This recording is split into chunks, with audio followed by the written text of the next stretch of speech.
kasih. Barakallahu fikum. Moga Allah Ta'ala memberkati tuan-tuan dan puan-puan insya-Allah. Kita buka majlis ilmu pada pagi ini. Moga-moga rahmat Allah Ta'ala sentiasa dilimpahkan kepada kita. Kita hadiahkan Fatihah kepada baginda Nabi SAW, para ahli keluarga baginda, kepada para sahabat, tabi'ut tabi'in, salafus salih, kepada para alim ulama, guru-guru yang mengajar mengenai Allah Subhanahu wa Ta'ala, Syekh Abdul Malik, Wali Amali, Ustaz Sunan, Dr. Jail Khalidi, Imam Atha'il Al-Iskandari, Imam Abdul Ismarqandi, Habib Umar, kepada kedua ibu bapa kita, muslimin dan muslimat, semoga segala kebaikan mereka, akhlak mereka, mengenal dan dekat mereka kepada Allah Subhanahu wa Ta'ala, Allah Ta'ala limpahkan kepada hati dan qalbu kita. Al-Fatihah. A'udhu billahi minasyaitanir rajim. Bismillahirrahmanirrahim. Alhamdulillahi rabbil alamin. Ar-Rahmanir-Rahim. Maliki yaumiddin. Iyyaka na'budu wa iyyaka nasta'in. Ihdinas siratal mustaqim. Siratal ladzina an'amta 'alaihim ghairil maghdubi 'alaihim waladdallin.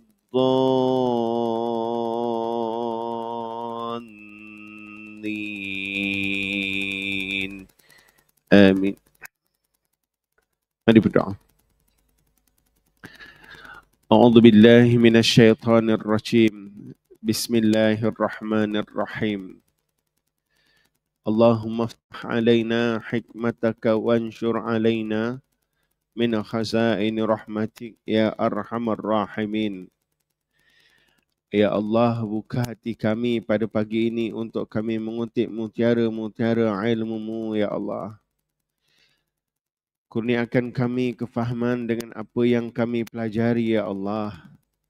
Jadikan ilmu yang kami pelajari menjadi asbab untuk kami semakin hampir dan dekat padamu ya Allah. Kurniakan kami kekuatan untuk amal dan sampaikan kepada ahli keluarga, sahabat andai, jiran-jiran kami yang lain ya Allah. Wa sallallahu ala sayyidina Muhammad walhamdulillahi rabbil alamin.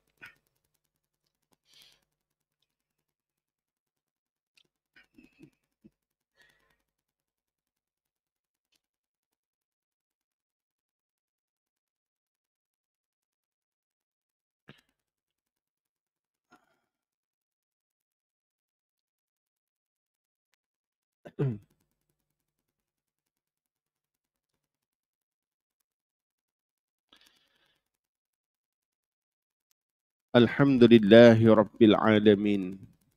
Segala puji bagi Allah Subhanahu wa Ta'ala, Tuhan semesta alam.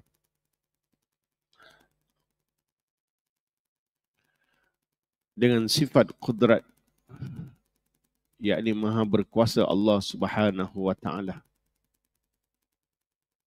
Dia memperkedratkan kita. Macam mana Allah Ta'ala nak bagi tahu yang Dia itu maha berkuasa? Salah satunya Dia bagi kederat pada kita. Boleh bangun pagi ni dan kemudian Allah Ta'ala perlihatkan tiba-tiba ada sahabat kita semalam sihat, hari ni terlantar, terbaring di katil. Kita ziarah, tak mampu nak angkat tangan, tak mampu nak berdiri, bercakap pun tak jelas. Maka lalu kita lihatnya, kita jadi rasa hina di sisi Allah Ta'ala. Rasa macam kita ni menongkah, hidup ni kita punya. Kita rasa kehidupan ni kita punya. Kita mampu nak buat apa-apa. Lalu di sana kita mempelajari sifat yang wajib bagi Allah Ta'ala secara tidak langsung dengan melihatkan akan sekelilingnya. Kita memuji Allah Subhanahu wa taala kerana menyentuh hati kita untuk sentiasa cakna dengan perkara-perkara yang berlaku. Kesan implikasinya. Melakukan kebaikan itu menjadi asbab untuk kita disayangi Allah. Melakukan perkara yang dilarang itu menyebabkan kita jauh dari rahmat Allah Ta'ala. Bertitik tolak daripada itu kita bingkas bangun. Tidak kira waktu pagi. Boleh jadi penat baru sampai dari mana-mana tempat pukul 3-4 pagi. Tetapi Allah Ta'ala kerana sayangnya kita. Dan kita memang mahukan perkara itu. Allah bangkitkan kita. Dan akhirnya kita berada di rumah Allah Ta'ala ini. Asbab kasih sayang Allah Ta'ala. Marilah kita memuji Allah Ta'ala di atas nikmat iman dan Islam dengan lafaz Alhamdulillah. Sama-sama. Alhamdulillahi Rabbil Alamin.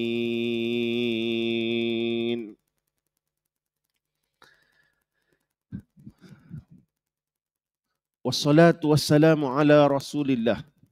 Salawat dan salam ke atas junjungan besar baginda insan yang sangat kita rindu dan cintai, yang kita harapkan syafaatnya di hari akhirat nanti. Marilah sebagai tanda kerinduan dan kecintaan kepada baginda, antara kurniaan, bukan antara, kurniaan nikmat Allah Ta'ala yang paling agung di semesta alam ini, tidak lain dan tidak bukan, ada kurniaan melantik Nabi Muhammad itu menjadi Rasul, dan akhirnya dakwah baginda itu sampai kepada kita sehingga kita kenal Allah Ta'ala, sehingga kita bersifat kasih sayang dengan barakah baginda Nabi SAW. Marilah kita membina hubungan rohani dengan baginda melalui mengamalkan apa yang diajarkan oleh baginda dan juga memperbanyak akan salawat insya-Allah. Sallallahu ala Muhammad. Sallallahu ala Muhammad. Sallallahu ala Muhammad. Sallallahu ala Muhammad. Sallallahu ala Muhammad. Sallallahu ala Muhammad. Sallallahu ala Muhammad. Sallallahu ala Muhammad. Sallallahu ala Muhammad. Sallallahu alaihi wasallam. Allahumma salli wa sallim wa barik alaihi wa ala alihi sallallahu wa sallam alaihi. Qala Allah Ta'ala, a'udzu billahi minasy syaithanir rajim. Qalu subhanaka la ilma lana illa ma 'allamtana innaka antal alimul hakim. Sadaqallahul azim. Malaikat berkata, Subhanak, maha sucimu ya Allah. La ilma lana, kami tidak ada ilmu, kami tak tahu apa-apa. Illa ma'alam tanah, melainkan apa yang telah kau ajarkan kepada kami. Kisah ini ketika mana Allah Ta'ala menciptakan Nabi Adam. Dan Allah Ta'ala nak memuliakan Nabi Adam. Ketika mana malaikat dalam firman-Nya yang Allah Ta'ala sebut dalam Quran, Allah Ta'ala menceritakan malaikat agak argue bila Allah Ta'ala kata nak ciptakan khalifah di muka bumi. Maka untuk menenangkan hati malaikat ini agar tidak lagi argue, maka Allah Ta'ala melebihkan Nabi Adam itu dengan ilmu. Wa 'allama Adam al-asma'a kullaha. Allah Ta'ala mengajarkan nama-nama perkara-perkara, benda-benda yang ada di sekitar syurga yang tidak diajarkan kepada malaikat. Lalu kemudian malaikat itu ditanya oleh Allah Ta'ala, ni apa? Ni apa? Ni apa? Malaikat kata, Maha sucimu ya Allah, kami tak tahu apa-apa, melainkan apa yang telah kau ajarkan kepada kami. Kemudian Allah Ta'ala minta Nabi Adam terangkan apakah perkara-perkara tersebut, dan dengan ilmu itu Nabi Adam mampu untuk menerangkannya. Maka disitulah Allah Ta'ala apabila ingin memuliakan seseorang daripada hamba-hamba yang lain, yang boleh jadi ada mereka yang datang melaksanakan solat berjemaah, bila mana Allah Ta'ala inginkan kemuliaan atau ditingkatkan darajat itu, Allah Ta'ala takdirkan ia untuk berada dalam majlis ilmu itu sendiri. Innaka antal alimul hakim, sesungguhnya mu ya Allah al-alim, maha mengetahui, al-hakim, lagi maha bijaksana. Orang yang Allah Ta'ala kurniakan ilmu, dia akan dikurniakan sedikit sifat Allah Ta'ala al-alim, iaitu maha mengetahui. Dia akan jadi tahu. Bila dia ada ilmu, kesannya apa? Allah Ta'ala akan kurniakan sedikit daripada sifat dia al-hakim, yakni bijaksana. Dia akan bertindak dengan penuh kebijaksanaan dengan ilmu yang dia pelajari, insya-Allah. Muslimin muslimah yang dirahmati Allah Ta'ala, kaifa halukum? Apa khabar semua pagi ni? Sihat ya? Baik, alhamdulillah. Kalau ada orang jauh, waras ya kata. Ya waras. Alhamdulillah. Minta izin. Kalau dekat parlimen tu nak guna bahasa yang lain, kena minta izin. Dengan izin tuan kata. Ya. Baik. Moga-moga Allah Ta'ala terus mengurniakan kesihatan kita, dan dengan asbab sihat itu mudah untuk kita melakukan amal-amal kebajikan. Mudah untuk kita melakukan perkara-perkara yang menyebabkan kita jadi dekat kepada Allah Ta'ala.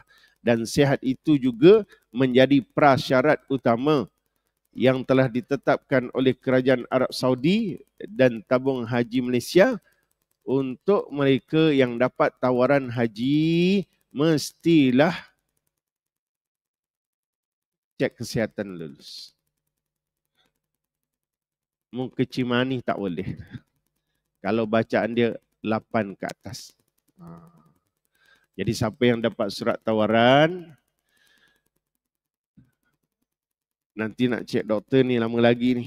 Ya, mulai sekarang sila berhenti minum teh tarik pagi-pagi dekat kedai mak. Yang masjid punya buat tak apa, dia kurang manis. Yang mak punya tarik tu, cutilah dulu. Besok kalau dah doktor sahkan cek, alhamdulillah 7.9 kata. Mas tu nak minum 1 tin susu full cream tu terserah korang. Ya. Maksudnya nak dapat tawaran haji itu untuk nak disahkan mesti sihat. Mesti sihat. Itu prasyarat dia. Kerana haji itu adalah ibadah, pekerjaan yang berkait tentang tenaga. Jadi sekarang kursus haji dah bermula. Ya. Mungkin masjid ada buat anjurkan, tapi yang tabung haji dah mula di masjid Raja Uda ya. Raja Uda kan.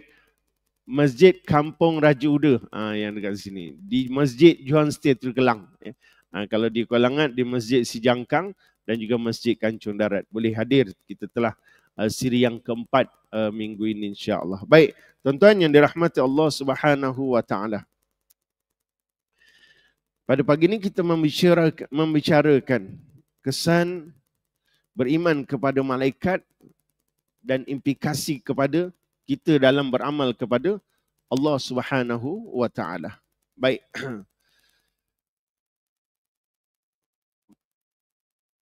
Bagaimana untuk kita memahami? Saya tak perlu cerita malaikat tu siapa nama dia, ya, itu dah faham dah.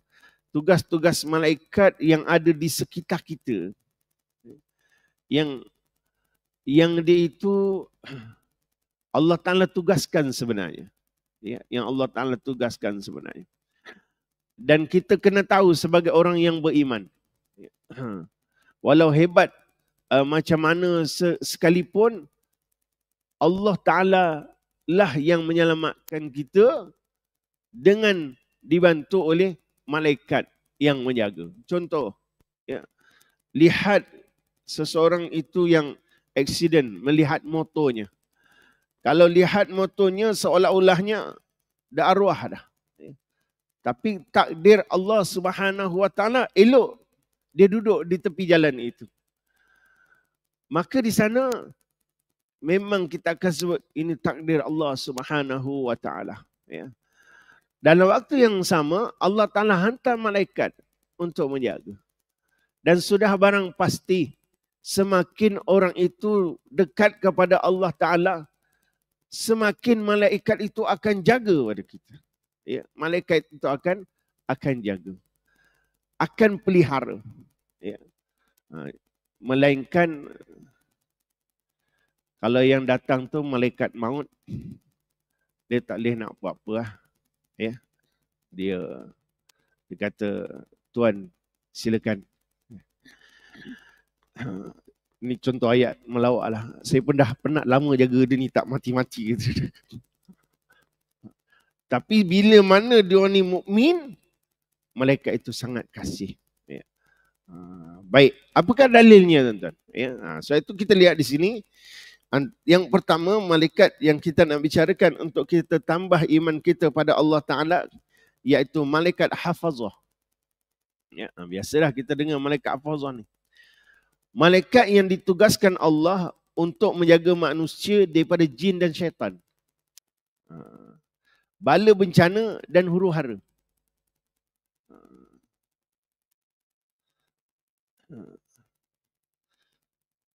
Malaikat yang ditugaskan Allah Ta'ala untuk menjaga manusia daripada jin, syaitan, bala bencana dan huru-hara. Agak-agak bila disebut ni, dia menjaga manusia pada jin dan syaitan, maknanya yang dijaga ni orang Islam ke semua orang? Ya. Malaikat ni akan jaga orang Islam lah. Sebab yang bukan Islam tu dah Allah Ta'ala uji dia, disyirikkan oleh syaitan-syaitan ni sehingga mereka tidak mahu mengaku Allah Ta'ala sebagai Tuhan. Ya. Baik. Bala bencana pun malaikat. Satu kadang-kadang, tapi tidaklah maksudnya yang tak kena tu dijahat. Contoh, baru ni berlaku puting beliung. Ya. Dekat mana? Oh, ya, tahu-tahu je ya. Dekat tempat saya tuan-tuan. Ya, dekat tempat saya. Korea saya, Kampung Medan. Tuan-tuan tahu tak Kampung Medan ni duk Kelang ni gitu. Kalau tuan-tuan Kampung Medan tuan-tuan pergi dekat PJ, memang nak kena. Kita ni berjiran tuan-tuan. Ya. Tapi bila dalam paper sebut Sejangkang lah. Ya, sebenarnya di Kampung Medan tuan-tuan. Ya. Kalau tuan pergi hala ke Banting, tuan akan nampak Toyota. Ya. Dia bermula daripada Toyota belakang tu. Dia mula berputar. Kalau tuan-tuan tengok video dia, seolah-olah kita berada di luar negara. Ya. Dia pergi taman Seri Medan, Perwira Seri Medan belakang tu. Ya. Yang akhirnya dia pergi kat sekolah. 4 sekolah, SMK Sejangkang Jaya, SK Sejangkang Jaya, Sekolah Kebangsaan Kampung Medan, SRA Kampung Medan. Habis bumbung dia menyeberang jalan tuan-tuan. Dia menyeberang. Dia pergi dekat Carnival. Ada satu pasar raya. Dia pergi masuk kawasan kampung situ. Sehingga akhirnya taman, rumah kampung. Dia lalu Jalan Manggis. Dia pergi dekat belakang. Dia pergi dekat SK Jalan Tanjung. Dan kemudian dia hilang di sungai belakang sana. Ya. Ada rumah kena, ada rumah tak kena. Ya. Dalam menilai sedemikian, ya, maka yang tak kena itu, janganlah dia merasa bahawa dia orang baik. Ya. Aku tengok dalam lorong ni, rumah aku je tak kena. Ya. Itu tak kenapa. Pasal korang ni semua tak pergi masjid. Jangan gitu. Tak mahu. Biarlah mereka yang bercakap. Jangan kita yang bercakap. Yang 5 orang tu tanya kita, aku rasa kan rumah kau selamat berbanding rumah kita orang. Pasal kau rajin ke masjid. Biar dia bercakap. Jangan kita bercakap. Dan boleh jadi juga yang kena itu orang yang lebih rajin pergi masjid daripada kita. Boleh jadi. Jadi di situ kenapa? Kerana Allah Ta'ala nak tingkatkan darajat dia. Bagaimana saya pernah ditanya oleh seorang makcik masa saya bertugas di Batu Caves, saya jadi imam.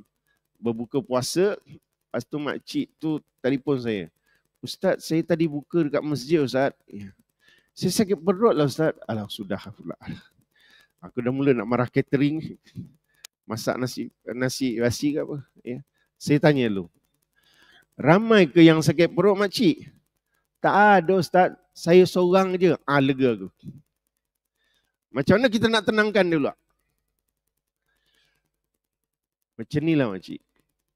Orang lain puasa. Orang lain puasa. Allah Ta'ala nak bagi markah dia 100 umpama. Makcik puasa berbuka sama macam lain tapi makcik sakit perut. Maknanya Allah Ta'ala nak bagi pahala dekat makcik lebih, mungkin 150. Iya ke Ustaz? Kalau macam itu tak apalah sakit perut.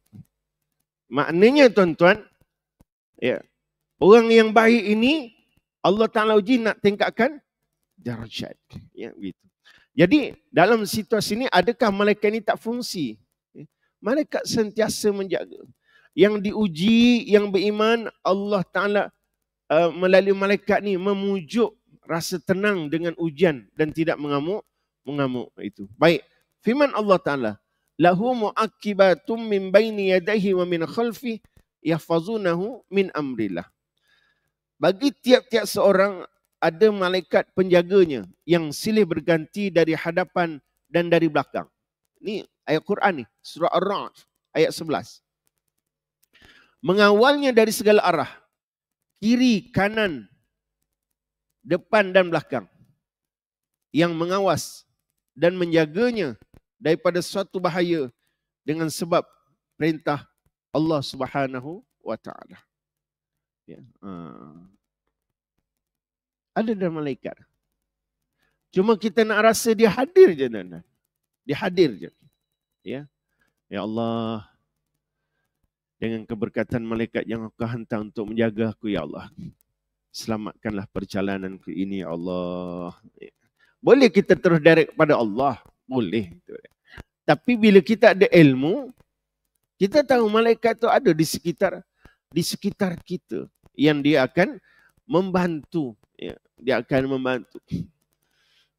Boleh jadi seseorang yang di segi logik akalnya, dia penat, dia bawa kereta, dia terlena, deep sleep. Apa nama istilah? Bukan sleep disc. Sleep disc lain. Deep sleep itu tidur yang bagus. Ini terlena, yang terlena tu. Terlena sekejap. Maka malaikat ni kejut. Sebab tu kadang-kadang pagi-pagi tuan, orang yang tak istiqamah, yang istiqamah, yang ikhlas. Mudah-mudahan kita ni bangun pagi, datang ke masjid ikhlas. Sebut amin semua. Amin ya rabbal alamin. Kenapa Ustaz ada yang dikejut tak ikhlas? Kalau yang tak ikhlas, yang kejut tu syaitan. Pasal dia pergi masjid tu harap pangkat orang puji. Jadi syaitan ni, bangun. Nanti termis subuh ni. Lepas balik haji ni, dah jadi baik. Orang dah puji dah. Boleh jadi. Dia tak nak yang tu. Kita nak malaikat yang kejut. Macam mana nak ikhlas? Senang saja. Kalau orang 1 tahun, dia boleh ulang alik ke masjid, agak-agak dia fake berlakon ke, memang dah istiqamah tu. Memang dah istiqamah. Itu je mudah. Istiqamah je. Tapi kalau baru-baru balik haji, nak mengejar fasa sebulan, 2 bulan, 3 bulan tu, itu yang mudah. Ya. Mudah terusik hatinya. Keluar daripada masjid, kenapa aku rasa macam dekat Semedang aku je yang paling baik ya? Kenapa ya rasa macam tu? Dia sedang mengusik. Tapi orang yang istiqamah sudah tidak ada. Dia sedang dalam proses bagaimana ibadah ni untuk jadi dekat pada Allah Ta'ala. Dia muhasabah. Kenapa hari ni aku jadi malas ngaji, malas selawat? Kenapa? Dia akan, apa tadi aku pergi masjid? Tak ikhlas ke? Ada orang puji aku terasa ke tak? Yang ni yang malaikat kejut, insya-Allah. Ya. Dikejutkan, dia jaga kita. Bahkan kalau ada bencana dia yang akan menyelamatkan kita. Maka itu adalah tugas malaikat. Ya. Kalau disebutkan dalam Al-Quran ni, mim baini yadaihi wa min khalfi. Malaikat ni dari dia dijaga dari arah ke depan, dijaga dari arah belakang. Ya. Tuan-tuan kalau nak merasa ada orang jaga kejap ke depan, kejap ke belakang, waktu sekarang ni bila? Tuan-tuan besok waktu pilihan raya calonkan diri sebagai ahli parlimen di sini. Menang jadi Perdana Menteri, insya-Allah ada bodyguard depan belakang. Jaga. Jadi maknanya yang kita lihat tu, dia punya jaga. Kita rasa macam, bila aku nak dapat ni? Tak perlu risau. Malaikat jaga. Waktu kita sakit di hospital, malaikat jaga. Ya, malaikat jaga.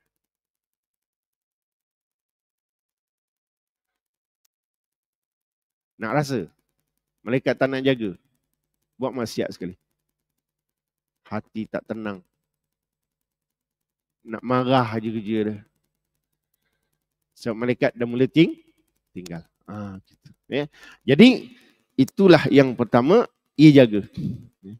Jaga kita daripada. Jadi tuan-tuan, lepas ni kalau kita nak musafir, pergi mana-mana jauh semua, ingat, Allah hantar malaikat untuk jaga kamu. Ya. Di samping membaca doa, Bismillahi tawakkaltu ala Allah la haula wala quwata illa billah. Ya. Itu memang ada hadis dia. Siapa yang membaca Bismillah, Allah bersama dia. Ya. Siapa membaca la haula wala quwata illa billah, Allah Ta'ala akan jaga dia. Siapa membaca tawakkaltu ala Allah, Allah Ta'ala akan cukupkan dia. Ya tuan-tuan, hari ini banyak insiden, banyak berlaku. Surah anak-anak baca Bismillahirrahmanirrahim ala Allah la haula wala quwata illa billah. Itu dipanggil doa keluar rumah. Tapi tu ada hadis dia tuan-tuan. Ada hadis. Saya ada pengalaman mengamalkan hadis ni. Kita ni saya ni dah tua sikit lah. Agak-agak umur saya berapa tuan? Kalau tengok rambut tuan kata 60 kan. Saya 51 tuan. Ya. Tapi saya selalu orang tanya, Ustaz dah pencen ke? Janganlah perli rambut aku. Bila kita dah umur, anak-anak ni dah ada lesen kereta. Jadi dia drive lah. Kita ni ayah kadang tak percaya. Ya. Ngantuk. Tapi bila anak bawa, hilang ngantuk. Tak tidur pun. Macam mana? Baik aku bawa. Dalam satu ketika saya terbaca hadis tu dalam kitab Ikam yang saya mengajar. Kadang saya pun baca Bismillahi tawakkaltu ala Allah la haula wala quwata illa billah. Maksudnya Bismillah, sambungan hadis tu apa? Allah bersamamu. Ya. Dia punya hadisnya la haula wala quwata illa billah, Allah Ta'ala jagamu. Ya. Tawakkaltu ala Allah, dia terbalik sikit dalam hadis tu. Allah mencukupkan. Ya. Maka ulama sambungkan dia yang mudah. Bismillahi tawakkaltu ala Allah la haula wala quwata illa billah. Ya. Daripada Ipoh, masa dah pukul 11 gitu lah. Elok tentu jaga dah sampai Kampung Medan dah. Itu contoh maksudnya tuan-tuan, bila mana malaikat bersama dengan kita, ya, Allah Ta'ala jaga kita dengan menghantar malaikat hafazah yang jaga. Apa lagi implikasi dia tuan-tuan kalau kita rasa malaikat tu ada? Rasa malulah nak buat tak elok. Ya, malu nak buat tak elok tu malu. Rasa malu kalau kita kejap semangat, kejap tak semangat. Ya. Kita mungkin ada selawat sehari 500 ke 300. Hari ni buat, esok tak buat. Jadi orang lain tak tahu. Tapi bila kita rasa malaikat Allah Ta'ala hantar tugaskan untuk berdampingan kita, Allah. Ya. Maka kita akan rasa malu untuk tidak melakukan kebaikan. Apatah lagi melakukan maksiat. Baik, itu yang pertama. Tentang malaikat hafazah. Malaikat yang bergigiling mengawasi manusia dalam dunia ni. Mereka berkumpul bertemu di waktu solat subuh dan solat asar. Hadis ni. Abi Hurairah radhiyallahu anhu, Nabi sallallahu alaihi wasallam bersabda, ya ta'aqabuna fikum malaikatun bil laili wa malaikatun bin nahar wa yajtami'una fi salatil fajr wa salatil asr lam ya'ruju alladhina batu fikum fayas'aluhum rabbuhum wa huwa a'lamu bihim kaifa taraktum ibadi fayaqulun taraknahum wa hum yusallun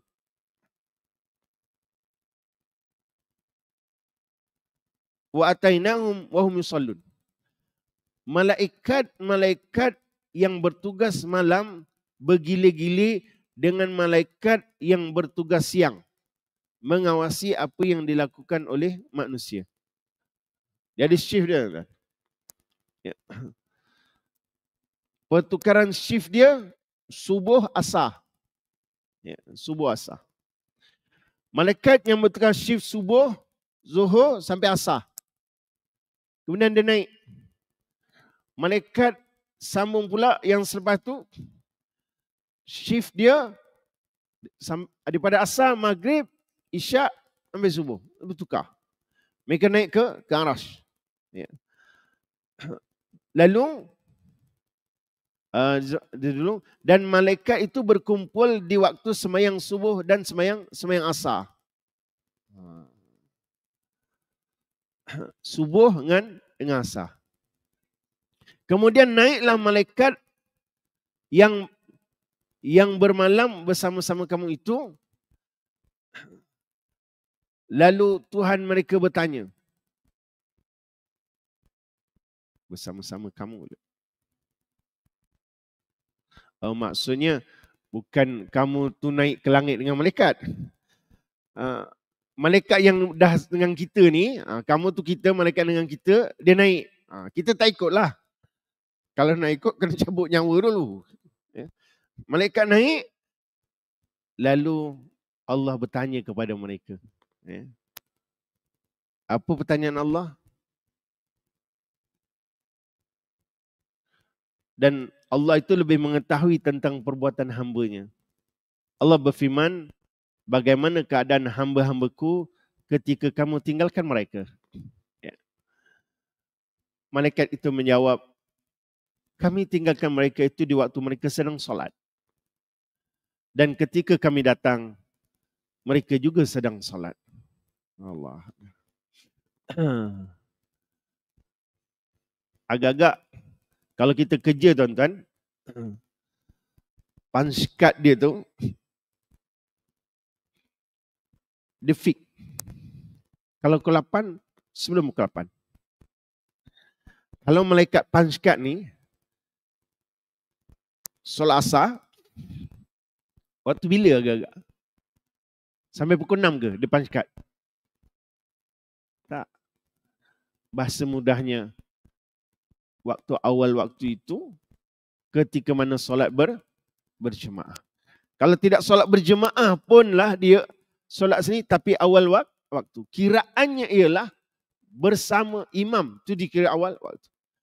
Jadi bila mana Allah Ta'ala tanya subuh tadi, tuan-tuan dengar tengah subuh, malaikat yang jaga daripada asar sampai subuh tu dengan tuan-tuan.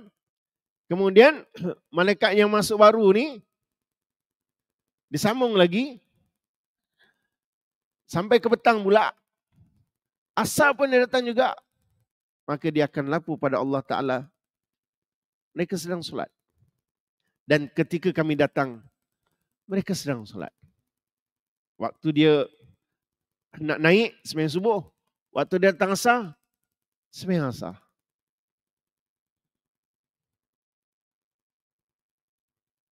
Umat Islam kat Malaysia ni yang berapa juta. Yang solat berjemaah tu berapa persen? Ya, berapa persen?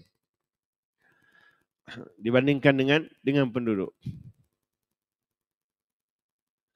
Saya buat analogi dia. Satu hari kereta bertulis Istana Negara. Kita tengah minum. Ada sarapan tak? Kalau tak ada, tuan-tuan tak ada sarapan. Kadang-kadang tak sempat siap. Tuan-tuan janganlah marah. Ya, baru sesekali kadang-kadang sarapan tak ada. Apalah, masuk dalam grup WhatsApp. Penat datang kuliah subuh. Sarapan tak ada. Jangan. Ya. Datang, kita tengah minum-minum. Kita pada istana datang masuk. Jumpa. Saya cari nama ni lah. Kata dia. Ya. Semua tengok. Kenapa ya? Agong panggil nak ajak makan bersama. Belum pergi lagi tuan-tuan. Belum pergi lagi. Istana tu balik semua kerumun. Daripada istana datang jumpa kau buat apa? Sebenarnya hari tu aku ada tolong dia. Ada ni lah macam berlaku satu kejadian aku tolong. Agong tu. Untunglah kau. Agong siapa? Agong siapa tu maknanya Agong hantar utusan untuk mengalukan. Tuan-tuan, Allah Ta'ala siapa kita melalui malaikat dalam solat-solat yang kita lakukan. Subuh dengan asar. Ya. Allah Ta'ala tahu kita buat. Tapi bila mana kita rasa disapa oleh Allah Ta'ala sedang solat ni. Ya. Malaikat pula hantar laporan pada Allah Ta'ala. Apa kita rasa sebagai hamba? Ya Allah. Jadi bila begitu, bila mana besok di hari akhirat, Allah Ta'ala kenal ramai manusia. Allah Ta'ala kenal ramai orang Islam. Allah Ta'ala kenal ramai orang yang pergi masjid. Dan yang di masjid tu Allah Ta'ala lebih mengenali dan lebih kasih kepada dia. Itu adalah hadis yang kedua.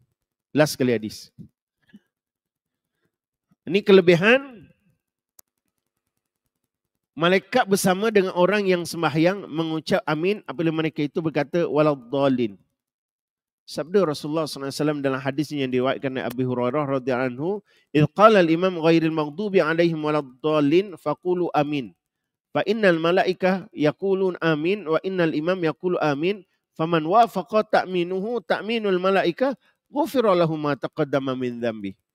Ya. Apabila imam berkata, kata Nabi, hadis, ghairil maghdubi 'alaihim waladdallin. Imam sebab apa? Amin. Tuan-tuan sama tak dengan imam? Amin. Apa kelebihannya?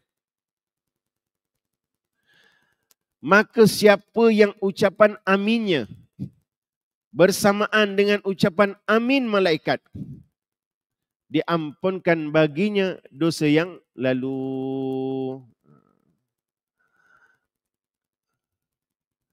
Dan syaratnya malaikat ni dia aminnya ialah ikut imam.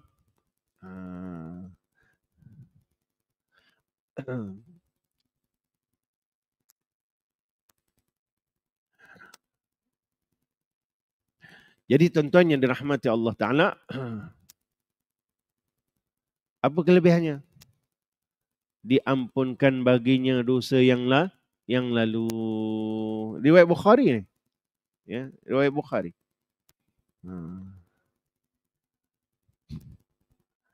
Jadi apa lagi yang kita nak datang masjid ni?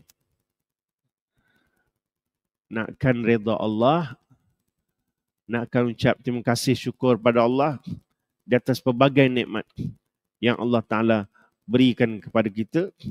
Melalui jalan tu satu jalan, jalan malaikat. Lagi jalan siapa yang berwuduk, melangkahkan kaki ke masjid satu, dihapus dosa satu, tambah pahala satu, diangkat darajat. Hadis siapa yang ulang-alik ke masjid, saksikanlah bahawa ia orang beriman. Semua tu kita belajar bukan untuk kita rasa bangga. Kita belajar semua itu adalah untuk kita ya Allah. Moga-moga aku matinya nanti dalam mana-mana hadis yang kau sebut ni ya Allah. Kalau tengah amin tu amin. Kalau tengah sembahyang tu maknanya subuh atau asar malaikat naik. Kalau tidak pun apa saja yang berkait tentang sembahyang. Kalau orang datang subuh, zuhur, asar, maghrib, isyak, automatik berkait tentang sembahyang. Ya. Tapi masalahnya dia bukan mati kat masjid, dia mati kat rumah. Tapi dia kan baru balik masjid, awak faham tak? Sama. Ya. Tak adalah mana dia meninggal kat masjid, dia baru nak pergi masjid. Tak sama ke? Sama hatinya. Allah Ta'ala ni dia kira ibadah hati tu ke mana kita? Waktu tu kita dah nak tuju ke masjid. Duduk sekejap, sambil tunggu isteri, dah berwuduk, lena terus. Maksud lena itu, Allah Ta'ala angkat nyawanya. Itu satu kemuliaan yang Allah Ta'ala berikan. Memanglah keutamaannya, kalau tengah dapat sujud tu, dan tengah dapat sujud tu, malaikat cabut nyawa. Itulah yang detik paling hamba kita di sisi Allah Ta'ala. Ketika meletakkan dahi kita di tempat sujud ni, menyerahkan segala-galanya, tunduk dan patuh kepada Allah Ta'ala. Itu paling afdal lah kalau dapat. Kalau tak dapat, dah berwuduk ke, dan sebagainya. Jadi tuan-tuan yang dirahmati Allah Subhanahu Wa Ta'ala, 3 perkara. Pertama, malaikat hafazah yang jaga kita dalam aktiviti kehidupan harian. Yang kedua, malaikat yang jaga kita juga yang ikut shift, dia turun naik waktu subuh dan asar. Dan yang ketiga ialah siapa yang dapat bersama menyebut amin dengan imam, maka diampunkan dosanya yang lalu. Jadi kalau sebut amin subuh rakaat pertama kedua, ya. Asar zuhur tak ada, asar tak ada. Maghrib rakaat pertama kedua, ya. Isyak rakaat pertama kedua. Jadi dekat situ apa motivasi kita? Kalau sebelum ni kita datang maghrib asyik rakaat ketiga je, dah dengar hadis ni, naikkan dia rakaat kedua atau rakaat apa? Pertama, sebab nak dapat fadilat itu. Wallahu a'lam. A'udzubillahi minasyaitonir rajim. Bismillahirrahmanirrahim. Allahumma arhamna bil Qur'anil azim waj'alna imama wa nura wa huda wa rahmah. Allahumma dzakkirna minhu ma nusina wa 'allimna minhu ma jahilna warzuqna tilawatahu ana al-laili wa atrafan nahar. Waj'alhu lana hujjatan ya rabbal alamin. Wassallallahu ala Muhammad walhamdulillahi rabbil alamin. Subhanakallahumma wa bihamdika asyhadu an la ilaha illa anta astaghfiruka wa atubu ilaik. Bismillahirrahmanirrahim. Wal 'ashr innal insana fi khusr illa alladhina amanu wa 'amilus shalihat wa tawassaw bil haqq wa tawassaw bis sabr. Terima kasih atas perhatian, mohon ampun dan maaf. Saya nampak macam ada tikar dengan pinggan tu saudara. Jadi jemput